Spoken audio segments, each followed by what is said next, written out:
আনন্দে কেটে যাক মহামারীর আধার। বায়তুল মোকাররমে প্রধান জামাত, দেশজুড়ে সরকারি নির্দেশনা মেনেই নামাজ আদায়, সুস্থ পৃথিবীর আশা। মাস্ক আর পিপিই পরে ঈদের দিনেও করোনা যুদ্ধে চিকিৎসক, নার্স, রোগী সেরে ওঠাতেই উদযাপনের আনন্দ।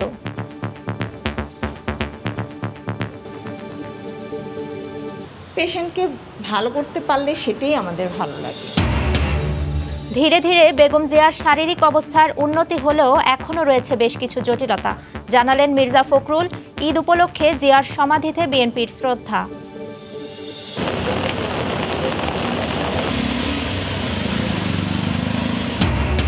জলজটের হাত থেকে রক্ষা নেই চট্টগ্রামবাসীর। ঈদের সকালে মাত্র আধা ঘন্টার বৃষ্টিতে ডুবল নগরীর বিভিন্ন এলাকা, ঝড়ো বাতাসে ভেঙে পড়েছে গাছপালা।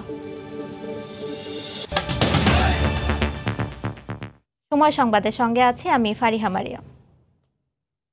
প্রচলিত স্টিল নাকি বিশ্বসেরা কোয়ান্টাম স্টিল, চয়েস আপনার হাতে। GP8 ইস্পাত।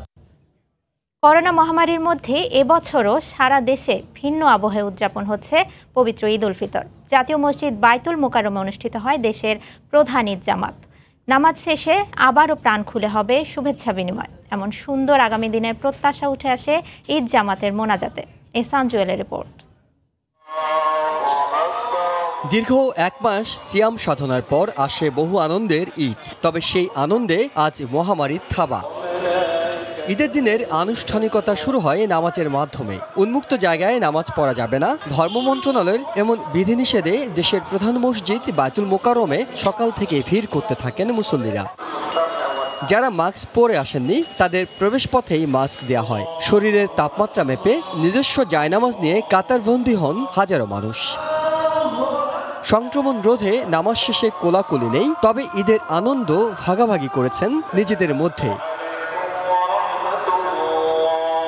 অন্য বছর মতো আনন্দটা আসলে এখন নেই, কারণ আনন্দের মাঝে এখন একটু একটা ভয়ও আছে। করোনার একটি মহামারী রোগের ভয় নিয়ে এখন নামাজ পড়তে হয়। কেউ কেউ মাস্ক পরা ছিল না, ওনাদেরকে মাস্ক তো নিজের থেকে দিয়েছেন পরে যাওয়ার জন্য। সারা বাংলাদেশে একটা প্রাণকেন্দ্রের মসজিদ, এই বড় মসজিদে নামাজ পড়ে একটা আনন্দ ভোগ করি। খুতবায় ও মোনাজাতে বিশ্ব মুসলিমের শান্তি কামনা করা হয়। আগামীর ঈদ করোনামুক্ত পরিবেশে উদযাপনের প্রার্থনা ছিল সবার মাঝে। প্যালেস্টাইনি মুসলমানদের যে অত্যাচার হয়েছে তাদের জন্য দোয়া করছি, তারা যেন তাদের এই সমস্যা দূর হয়। যাবতীয় মুসল্লি সবাই করোনা মুক্ত হওয়ার জন্য দোয়া করছেন। জামাতে অংশ নিয়ে ঈদের পরে ঢাকা ফেরার সময় সতর্ক থাকার আহ্বান জানান দক্ষিণের মেয়র। যেহেতু এখনো নিষেধাজ্ঞা, বিধি নিষেধাজ্ঞা রয়েছে, সেহেতু বিধি নিষেধাজ্ঞা প্রত্যাহার হওয়ার পরেই আপনারা ঢাকা ফিরে আসবেন, সেটা আশা করি। বায়তুল মোকাররমে মোট 5টি ঈদ জামাত অনুষ্ঠিত হয়। গ্রহণকালেও ঈদ আসে আনন্দ সময়। তাই দুঃখ কষ্ট ভুলে ঈদের জামায়াতে কাঁধে কাঁধ মিলিয়ে আল্লাহর কাছে ফরিয়াদ জানানো হয়েছে মুসলিম উম্মার শান্তি সমৃদ্ধির পাশাপাশি করোনামুক্ত চিরচেনা এক পৃথিবীর প্রত্যাশায়। এহসান জুয়েল, সময় সংবাদ, ঢাকা। ঈদ আনন্দের আঁচ নেই রাজধানীর হাসপাতালগুলোতে। সংক্রমণের হার কমলেও মহামারী দূর না হওয়ায় বসে থাকার ফুরসত নেই কারোই। তাই তো নতুন পোশাক নয়, মাস্ক, পিপিই পরে করোনা যুদ্ধে চিকিৎসক, নার্স। এদিকে সংক্রমণের লাগাম টানতে ঈদে ফিরতি যাত্রা নিয়ন্ত্রণে বিকল্প ব্যবস্থা নেওয়ার সুপারিশ করেছে স্বাস্থ্য অধিদপ্তর। কালকে রোজা থেকে ইফতারি খুলছিলাম, কিছু পানিও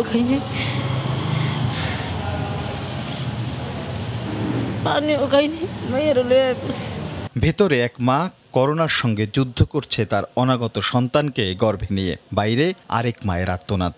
আল্লাহর কাছে এইটুকু চাই, আমার মেয়ের ফিরিয়ে দিক আল্লাহ।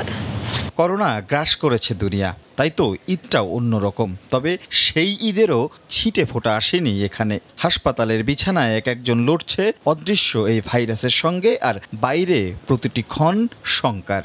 ওরও তো মনে ছিল আনন্দ, কিন্তু সেই আনন্দটা তো বিলীন হয়ে গেছে।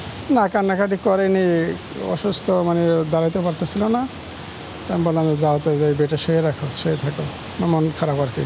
এবার আসি আসল যোদ্ধাদের কথায়। ঈদের দিনে সবাই যখন তৈরি হচ্ছে নতুন কাপড় নিয়ে, ঠিক তখনই আমাদের স্বাস্থ্যকর্মীরা মাস্ক আর পিপিই পরে তৈরি হচ্ছে যুদ্ধে নামতে। এবারের ঈদটা না হয় তোলাই থাকলো, পৃথিবী স্বাভাবিক হলে আনন্দটা পুষিয়ে নেওয়া যাবে। পেশেন্টকে ভালো করতে পারলে সেটাই আমাদের ভালো লাগে। এইটাই আমাদের স্যাটিসফ্যাকশন, পেশেন্ট সুস্থ হয়ে যায়। পিপি পরে আসি, এটা আসলে পেইনফুল ব্যাপার আমাদের জন্য আজকের দিনে, অন্তত পড়তে হবে, এখন কিছু করার তো নেই। এদিকে ঈদের দিন সকালে কোভিড হাসপাতালের চিকিৎসক, নার্স আর স্টাফদের সঙ্গে ঈদের শুভেচ্ছা বিনিময় করেন উত্তরের মেয়র। স্বাস্থ্যবিধি না মানলে কঠোর হওয়ার হুঁশিয়ারি দেন তিনি। ঈদের আগে হয়তো আমি এত কঠোর হই নাই, যখন লকডাউন যখন গভর্নমেন্ট ডিক্লেয়ার করবে সেই লকডাউনের মধ্যে আমাদের কিন্তু কঠোর থেকে কঠোর হতে হবে। ঢাকা মেডিকেল কলেজ পরিদর্শন করে স্বাস্থ্যের মহাপরিচালক জানান, ঈদের ফিরতি যাত্রার নিয়ন্ত্রণ রাখার সুপারিশ করেছে অধিদপ্তর। আমরা স্বাস্থ্য অধিদপ্তর থেকে সুপারিশ করেছি যে এই ফেরাটা যদি একটু বিলম্বিত করা যায়, তারপরে যথোপযুক্ত ব্যবস্থা নিয়ে তাদেরকে আনার একটা ব্যবস্থা করা। ঈদের দিনেও কোভিড টেস্টের বুথে ভিড় করেছেন অনেকে। কেবলই ঈদুল ফিতরই নয়, আরও কত উৎসব যে মাটি চাপা পড়েছে এই করোনার থাবায়। তাই তো এই করোনার ছোবল থেকে বাঁচতে স্বাস্থ্যবিধি মানার বারবার তাগিদ দিচ্ছেন বিশেষজ্ঞরা। রাশেদ লিমন, সময় সংবাদ, ঢাকা। সময় সংবাদে আরও থাকছে। ঈদের দিন সারা দেশে বাস শ্রমিকদের অবস্থান কর্মসূচি। দূরপাল্লার বাস বন্ধ বাস্তবসম্মত নয়, দাবি এমপি শাহজাহান খানের। শিগগিরই চালুর আশা। এবার হাসপাতালের বিছানায় কাটছে বিএনপি চেয়ারপারসন বেগম খালেদা জিয়ার ঈদ। ধীরে ধীরে শারীরিক অবস্থার উন্নতি হলেও সার্বিক অবস্থা এখনও জটিল রয়ে গেছে বলে জানান বিএনপি মহাসচিব মির্জা ফখরুল ইসলাম আলমগীর। সকালে জিয়াউর রহমানের সমাধিতে শ্রদ্ধা জানাতে এসে সাংবাদিকদের একথা বলেন তিনি। করোনায় আক্রান্ত হয়ে রাজধানীর এভারকেয়ার হাসপাতালে ভর্তি বেগম জিয়ার এবারের ঈদ কাটছে সেখানকার করোনারি কেয়ার ইউনিট সিসিইউ এর বিছানায়। চিকিৎসকদের বিধিনিষেধ থাকায় পরিবারের সদস্য ও দলের দু একজন শীর্ষ নেতা ছাড়া ঈদের দিন তার সাথে দেখা করার সুযোগ নেই অন্য কারো। তাই চিকিৎসকদের তত্ত্বাবধানে হাসপাতালে একাকী ঈদ কাটছে বেগম জিয়ার। বেগম জিয়া হাসপাতালে তাই ঈদ উপলক্ষে তেমন কোনো আয়োজন নেই বিএনপির। সকালে দলের স্থায়ী কমিটির কয়েকজন সদস্যকে নিয়ে শেরেবাংলা নগরে জিয়াউর রহমানের সমাধিতে শ্রদ্ধা জানান মহাসচিব মির্জা ফখরুল ইসলাম আলমগীর। দোয়া ও মোনাজাত শেষে দেশবাসীর উদ্দেশ্যে বেগম জিয়ার ঈদ শুভেচ্ছা জানান তিনি। ধীরে ধীরে বেগম জিয়ার শারীরিক অবস্থার উন্নতি হচ্ছে বলেও জানান মির্জা ফখরুল। ম্যাডাম অতি ধীরে ধীরে হলেও তিনি ইমপ্রুভ করছেন। তবুও ডাক্তার সাহেবরা কালকে আমাকে বলেছেন যে still her condition is critical, এখনও ক্রিটিক্যাল রয়েছে, তবে অনেকগুলো বিষয়ে তার উন্নতি হয়েছে এবং তারা খুব আশাবাদী যে ওটি শীঘ্রই তিনি সুস্থ হয়ে উঠবেন। সরকারের নীতিগত ভুলের কারণে দেশের জনগণ দুর্ভোগের শিকার হচ্ছে বলে মন্তব্য করেন বিএনপি মহাসচিব। শুধু তাদের ভুল সিদ্ধান্তের কারণে একদিকে তারা লকডাউন বলছে কিন্তু কোনো লকডাউন পালন হচ্ছে না, পরিবহন গণপরিবহন বন্ধ করেছেন কিন্তু বন্ধ হচ্ছে না। আজকে যদি আপনার এই ঘটনাগুলো না ঘটতো এবং যদি সঠিকভাবে পরিকল্পনা করে যদি লকডাউনটা করতেন তাহলে কিন্তু আজকে এই অবস্থা তৈরি হতো না। হয়রানি, নির্যাতন ও মামলার কারণে বিগত এক যুগ ধরে বিএনপি নেতাকর্মীরা ঈদের আনন্দ থেকে বঞ্চিত রয়েছে বলেও মন্তব্য করেন মির্জা ফখরুল। সত্যি কথা বলতে কি গত এক যুগ ধরেই আমাদের ঈদ নেই। সালাউদ্দিন সুমন। ৮ ঘন্টার মুষলধারে বৃষ্টিতে জলজটে নাকাল চট্টগ্রামের মানুষ। জলকাদায় ঈদের দিন কাটাতে হচ্ছে তাদের। জলাবদ্ধতার কারণে চরম ভোগান্তিতে পড়তে দেখা গেছে সাধারণ মানুষকে। বৃষ্টির সঙ্গে তীব্র বাতাস থাকায় নগরীর বিভিন্ন জায়গায় গাছ পড়ে যায়, তবে কোনো হতাহতের খবর পাওয়া যায়নি। বিস্তারিত জানাচ্ছেন পার্থপ্রতিম বিশ্বাস। ঈদের নামাজের পরপরই শুক্রবার সকাল 10:30টার দিকে মুষলধারে বৃষ্টি শুরু হয় চট্টগ্রামে। 8 ঘন্টা টানা বর্ষণে নগরীর 16 শহর, 2 নম্বর গেট, ওয়াসা, চকবাজার সহ নিচু এলাকায় তৈরি হয় জলাবদ্ধতা। মসজিদে ঈদের নামাজ পড়তে আসা সাধারণ মানুষজনকে চরম দুর্ভোগে পড়তে হয়। এছাড়া বিভিন্ন বাসাবাড়ির নিচে পানি প্রবেশ করায় দুর্ভোগের সীমা ছিল না নগরবাসীর। অল্প বৃষ্টিতে যদি এরকম হয়ে যায়, আর তো বৃষ্টি লেগে গেছে, সারাদিন বৃষ্টি হলে কি অবস্থা হবে? আসলে এটা সরকারও দেখতেছি কাজ করতেছে প্রতি জায়গায় জায়গায়, এবং প্রতি জায়গায় ঘাটতিও হচ্ছে, আমরা ভোগান্তিও পাচ্ছি। অল্প বৃষ্টিতে আরো বেশি ক্ষতিকার। পানি কোন দিকে যাওয়া যায় না, আমি ঘুরতেছি এই এলাকাটায় ঘুরতেছি, পানি লেগে কোথাও যাইতে পারি না। জলাবদ্ধতার কারণে শুধু সাধারণ মানুষজন নয়, চরম বেকায়দায় পড়তে হয়েছে যানবাহন চালকদের। বৃষ্টির সঙ্গে ঝড়ো বাতাসে বিভিন্ন জায়গায় বড় বড় গাছ উপড়ে পড়ে। এই পাশ থেকে প্রচণ্ড ঝড়ো হাওয়া হয়, এর প্রেক্ষিতে হঠাৎ আমরা সবাই দেখতে পেলাম যে শতবর্ষী একটি গাছ হঠাৎ করে পড়ে যায় আর কি। অবশ্যই জলাবদ্ধতা খুবই মানুষকে খারাপ একটা পর্যায়ে নিয়ে গেছে। শুধু সব যে মেয়রে আসে আমাদেরকে শুধু কাজের ইচ্ছে তাদের, কিন্তু আসলে আমরা কোনো কাজে পাচ্ছি না। চট্টগ্রাম উন্নয়ন কর্তৃপক্ষের 5,500 কোটি টাকার জলাবদ্ধতার প্রকল্পের কাজ শুরু হয় 2017 সালে। ঝিনাইদহের মহেশপুর সীমান্ত দিয়ে অবৈধভাবে আসার সময় আটক 28 বাংলাদেশির মধ্যে 3 জনের দেহে করোনা শনাক্ত হয়েছে। এই মুহূর্তে জেলা সদর হাসপাতালে আছেন রিপোর্টার লোটাস সোহাগ। বিস্তারিত জানতে সরাসরি চলে যাচ্ছি তার কাছে। সোহাগ। ফারিহা, আপনি যেমনটি বলছিলেন ঝিনাইদহের মহেশপুর সীমান্ত দিয়ে যে গত 10 তারিখে যে 27 জন সহ মোট 28 জন আটক হয়েছিল, তাদের মধ্যে 3 জনের করোনা পজিটিভ এসেছে। আজকে যে সকাল 11টার দিকে তাদের এই ঝিনাইদহ সদর হাসপাতালে করোনা সাসপেক্ট ইউনিট আছে, তাদের এখানে ভর্তি করা হয়েছে। সিভিল সার্জন বিষয়টা নিশ্চিত করছেন এবং তিনি জানিয়েছেন যে 27 তারিখে 10 তারিখে আটক হওয়ার পরে তাদের নমুনা পরীক্ষা সংগ্রহ করা হয় গত পরশুদিন, এবং গতকাল রাত 10টার দিকে তাদের 3 জনের করোনা পজিটিভ আসছে। এদের মধ্যে 2 জনের বাড়ি নাটোর এবং 1 জনের বাড়ি মহেশপুরে, এবং তাদের মধ্যে যে ভারতীয় ভেরিয়েন্ট আসছে কিনা এটা আসলে নিশ্চিত হওয়ার জন্য আগামীকাল এই নমুনা তাদের ঢাকায় পাঠাবেন বলে কিন্তু সিভিল সার্জন জানিয়েছেন।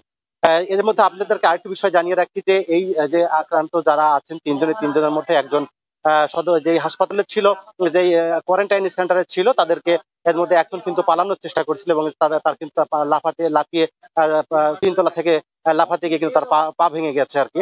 এখানে আমার সাথে আমার কিছুক্ষণ আগে কথা হয়েছে, এখানে সদর হাসপাতালে যিনি মেডিসিন বিশেষজ্ঞ আছেন ডাক্তার জাকির হোসেন, তার সাথে কথা বলে তিনি বলেছেন আসলে এনাদের তেমন উপসর্গ না থাকলে উপসর্গ নাই, কিন্তু তাদের করোনা পজিটিভ এসেছে এবং তারা এখন পর্যন্ত সুস্থ আছে। তবে তাদের ভারতীয় ভেরিয়েন্ট যেটা আছে এটা হওয়ার সম্ভাবনা অনেকটাই কিন্তু তিনি আশা করছেন, কারণ তারা ভারত থেকে যেহেতু এসে আক্রান্ত হয়েছিল। তা এই মহেশপুর সীমান্ত থেকে যারা এই 27 জন আটক হয়েছিল, মোট 28 জন, এরা কিন্তু অবৈধভাবে যে সীমান্তে যে তার কাটা নাই আমাদের মহেশপুর সীমান্ত দিয়ে, সেই অঞ্চল দিয়ে কিন্তু তারা এসে বাংলাদেশের যে নাটোর, রাজশাহী সহ দেশের বিভিন্ন স্থানে তারা যাওয়ার চেষ্টা করছিল। তা আসলে আগামীকালে জানা যাবে যাদের ভারতীয় ভেরিয়েন্ট আছে কিনা। তো এই ছিল ফারিহা আমার কাছে ঝিনাইদহ সদর হাসপাতালের কোয়ারেন্টাইন সেন্টার থেকে সর্বশেষ। ঝিনাইদহের জেলা সদর হাসপাতাল থেকে আমাদের সঙ্গে সরাসরি যুক্ত হয়েছিলেন রিপোর্টার লোটাস সোহাগ, জানাচ্ছিলেন আটককৃত 28 বাংলাদেশির সবশেষ খবর। সময় সংবাদ আরও থাকছে। ঈদ এসেছে জীবনের পরন্ত বেলায়, স্বজন সন্তান ছাড়া বৃদ্ধাশ্রমের এই মানুষগুলোর পাশে স্বেচ্ছাসেবকরা। বাস চালু সহ 5 দফা দাবিতে ঈদের দিন সারা দেশে অবস্থান কর্মসূচি পালন করলেন পরিবহন শ্রমিকরা। রাজধানী সহ বিভিন্ন বাস টার্মিনালে অবস্থান নিয়ে সরকারের কাছে প্রণোদনারও দাবি জানান মালিক শ্রমিক নেতারা। এতে অংশ নিয়ে শ্রমিক নেতা এমপি শাহজাহান খান বলেন, দূরপাল্লার বাস বন্ধের সিদ্ধান্ত বাস্তবসম্মত হয়নি। চলতি বছর মার্চে হঠাৎই করোনার ঊর্ধ্বগতি দেখা দিলে এপ্রিলের 5 তারিখ থেকে কঠোর বিধিনিষেধ আরোপ করে সরকার। ফলে বন্ধ হয়ে যায় গণপরিবহন সহ দূরপাল্লার বাস। এতে কর্মহীন হয়ে পড়েন পরিবহন সংশ্লিষ্ট দেশের প্রায় 70 লাখ শ্রমিক। ঈদের আগে মহানগর ও জেলা পর্যায়ে গণপরিবহন চালু হলেও বন্ধ আছে দূরপাল্লার বাস চলাচল। এ অবস্থায় দ্রুত আন্তজেলা বাস চালু সহ 5 দফা দাবিতে ঈদের দিন অবস্থান কর্মসূচি পালন করলেন পরিবহন মালিক শ্রমিকরা। শুক্রবার সকাল 10টা থেকে দুপুর 12টা পর্যন্ত রাজধানীর মহাখালী, গাবতলী, সায়দাবাদ সহ বিভিন্ন বাস টার্মিনালে অবস্থান করেন পরিবহন সংশ্লিষ্টরা। শ্রমিকরা জানান, প্রায় 1.5 মাস কাজ বন্ধ থাকায় মানবেতর জীবনযাপন করছেন তারা। স্বাস্থ্যবিধি মেনে দূরপাল্লার পরিবহন চালুর দাবি তাদের। আমাদের গাড়ির চাকা ঘুরলে পয়সা, না ঘুরলে পয়সা নাই। আমাদের বাচ্চা কাচ্চা আছে, আমাদের বাড়িঘর আছে, আমরা ঘর ভাড়া আছে, আমরা তো কোনো কিছু করতে পারতেছি না। অবস্থান কর্মসূচিতে অংশ নিয়ে শ্রমিক নেতা সংসদ সদস্য শাহজাহান খান বলেন, চলমান লকডাউনে সরকারকে দূরপাল্লার বাস বন্ধের যে পরামর্শ বিশেষজ্ঞরা দিয়েছেন তা বাস্তবসম্মত হয়নি। স্বাভাবিকভাবে স্বাস্থ্যবিধি মেনে চলার সুযোগটা করে দিলে এটা সচল থাকতো, কিন্তু আমরা দেখলাম ঢাকা শহর যারা ছাড়ছেন তারা হুমড়ি খেয়ে পড়ল শিমুলিয়া ফেরিঘাটে, পাটুরিয়া ফেরিঘাটে। বিশেষজ্ঞ কমিটিকে আমরা এটাকে সমালোচনা করছি না, আমরা বলছি বিষয়টা ওনাদের এই প্রস্তাবটা বাস্তবসম্মত হয়নি। এদিকে রাজশাহী ও বগুড়ায় সড়ক পরিবহন মালিক শ্রমিক যৌথ কমিটির উদ্যোগে একই দাবিতে অবস্থান করেন শ্রমিকরা। তোহা খান তামিম। ইসরায়েলি আগ্রাসনের বিরুদ্ধে বিক্ষোভ করেছে বিভিন্ন ইসলামী সংগঠন। সকালে রাজধানীর বাইতুল মোকাররমের সামনে বিক্ষোভ সমাবেশ করে সংগঠনগুলো। এ সময় ইসরায়েলের প্রতিষ্ঠার দিনটিকে কালো দিবস হিসেবে ঘোষণা করা হয়। গাজা উপত্যকায় ফিলিস্তিনিদের স্থাপনায় ইসরায়েলি বাহিনীর বর্বর হামলার প্রতিবাদে সরব বাংলাদেশ। ওই ঘটনায় সরকারের তীব্র নিন্দার পর এবার নেতানিয়াহু প্রশাসনের বিরুদ্ধে ঢাকার রাস্তায় বিক্ষোভ করে বেশ কয়েকটি ধর্মীয় সংগঠন। শুক্রবার বাইতুল মোকাররমের উত্তর গেটে ঈদের জামাত শেষে বিক্ষোভ সমাবেশ অনুষ্ঠিত হয়। এ সময় নেতৃবৃন্দ বলেন, আরব ভূখণ্ডে সন্ত্রাসী রাষ্ট্র ইসরায়েলের কোনো অধিকার নেই। একই সঙ্গে ইসরায়েল প্রতিষ্ঠার দিনটিকে কালো দিবস হিসেবে আখ্যায়িত করা হয়। ইহুদিরা যখন পুলিশ বাহিনীর মাধ্যমে হামলা চালালো, সে সময় সারা বিশ্বের সাথে বাংলাদেশের মুসলমানদের কলিজায় আঘাত লেগেছে। আল ফারকু বাইনি ওয়া বাইনা কিয়াম আস-সাআতি কাহাতাইন। এই 14 মে প্রতি বছর ইসলামী আন্দোলন বাংলাদেশও কালো দিবস হিসাবে পালন করবে। বক্তারা ইসরায়েল পণ্য বয়কটেরও ডাক দেন। একই সঙ্গে সমালোচনা করেন জাতিসংঘের নীরব ভূমিকা নিয়ে। আমরা জানতে চাই জাতিসংঘের কাছে, ওআইসির কাছে আপনারা এখনো কেন চুপচাপ বসে আছেন? আমরা অবশ্যই ইসরায়েলের সকল পণ্য বর্জন করব। বিশ্ব সংস্থা জাতিসংঘ তার ভূমিকা হাস্যকর। আমরা দেখি অন্যান্য বিষয় খুব নাক গলায়। আজকে আমার মুসলমান ভাই বোনদের রক্ত ঝরছে, ওদের আজকে কোনো চিন্তা নেই, ওদের উদ্বেগ নেই, কোনো ভূমিকা নেই। সমাবেশ শেষে একটি বিক্ষোভ মিছিল বের করা হয়। এটি কাকরাইল ঘুরে পল্টন মোড়ে গিয়ে শেষ হয়। জীবনের পরন্ত বেলায় ঈদের মতো খুশির দিনেও কেউ কাছে নেই। চাতক পাখির মতো অপেক্ষা করেও সন্তান স্বজনের দেখা নেই। পরিবার পরিজন থেকে বিচ্ছিন্ন দুর্ভাগাদের জীবনে তাই খুশি হয়ে ধরা দেয় না ঈদ। জীবনের খেরো খাতায় ফেলে আসা সুখ স্মৃতিগুলো বৃদ্ধাশ্রমে হাজির হয় বেদনার অশ্রু হয়ে। গাইবান্ধা থেকে হেদায়েতুল ইসলাম বাবুর রিপোর্ট, ছবি তুলেছেন আতাউল হক সাগর। যৌবনের সবটুকু উজাড় করে সন্তানদের লালন পালনে দিয়েছেন, সব কষ্ট নীরবে সয়েছেন। বয়সের ভারে নুয়ে পড়া রোগ শোকে তাদের জীর্ণ শরীরের আশ্রয় এখন বৃদ্ধাশ্রম। ঈদের দিনে খোঁজও নিতে আসেনি সন্তান স্বজনদের কেউ। চোখের নোনা জলে ভাসছে অশীতিপর আজিমুদ্দিনের মতো পোড় খাওয়া মানুষগুলোর ঈদ। নিজে কাপড় নেই, নয়া কাপড় ছেলে পেলে দিছি, যে কত মহব্বত করেছি। বিয়ে করার পরে আর আমাকে দেখশন করে না। এখন মনে হচ্ছে রে ওর থেকে ছেলে মেয়ে না পালাই ভালো আসছিল। এই বাবা মায়েরা হাড়ভাঙ্গা শ্রমের বিনিময়ে ঈদের আনন্দ কিনেছেন সন্তানের জন্য। ঈদে সন্তানের হাত ধরে নামাজ আদায় করেছেন। আজ হিসেবের খাতায় সবই যেন শূন্য। জীবনের পরন্ত বেলায় সন্তানদের না পাওয়ার বেদনার ঝড় মানুষগুলোর বুক জুড়ে। রক্তের সম্পর্কের মানুষগুলো ভুলে গেলেও ঈদের সকালে সন্তানের ভালোবাসা নিয়ে বৃদ্ধাশ্রমে সস্ত্রীক হাজির গোবিন্দগঞ্জ থানার ভারপ্রাপ্ত কর্মকর্তা। তাদের মাঝেই খোঁজার চেষ্টা ভালোবাসা। স্বচ্ছ যারা তারা যদি এগিয়ে আসে তাহলে দেখা যাবে যে এখানে যারা বৃদ্ধ আছে তারা তাদের জীবিকা নির্বাহের ব্যাপারে এই কষ্টটা হতো না। এরকম জীবন আসলে খুব খুব বেদনাদায়ক। কারো এই মুহূর্তগুলো যেন না ফিরে আসে। আসলে মানুষের কাছে হাত পেতে এলাকার তরুণদের স্বেচ্ছাসেবায় চলছে বৃদ্ধাশ্রমটি। আশ্রিতদের খাদ্য ও চিকিৎসার জন্য বিত্তবানদের সহায়তা চান উদ্যোক্তারা। পরিচ্ছন্ন কর্মী একজন প্রয়োজন। তারপরে এখানে প্রতি মাসে মোটা অঙ্কের ঔষধ খাদে অনেক ব্যয় হয়ে থাকে, যেটা আসলে সেরকম কোনো ব্যবস্থা নাই। 2017 সালে গোবিন্দগঞ্জের ছোট সোহাগী গ্রামে এলাকার তরুণদের উদ্যোগে প্রতিষ্ঠিত মেহেরুন্নেসা বৃদ্ধাশ্রমে বাস করছেন 26 জন নারী পুরুষ। 3 বছর ধরে প্রতিষ্ঠানটির মানবতার হাল ধরেছেন গোবিন্দগঞ্জ থানার ভারপ্রাপ্ত কর্মকর্তা AKM মেহেদি হাসান। হেদায়েতুল ইসলাম বাবু। এ পর্যায়ে শীর্ষ সংবাদ জানিয়ে দিচ্ছি আরেকবার।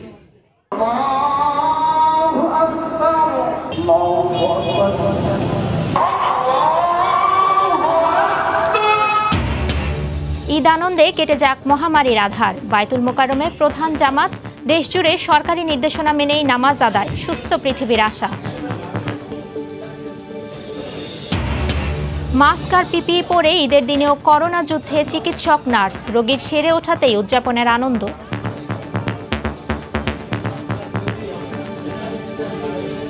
পেশেন্টকে ভালো করতে পারলে সেটাই আমাদের ভালো লাগে। এবং ধীরে ধীরে বেগম জিয়ার শারীরিক অবস্থার উন্নতি হলেও এখনও রয়েছে বেশ কিছু জটিলতা, জানালেন মির্জা ফখরুল। ঈদ উপলক্ষে জিয়ার সমাধিতে বিএনপির শ্রদ্ধা। এই ছিল এখনকার মতো, সঙ্গে থাকুন সময়।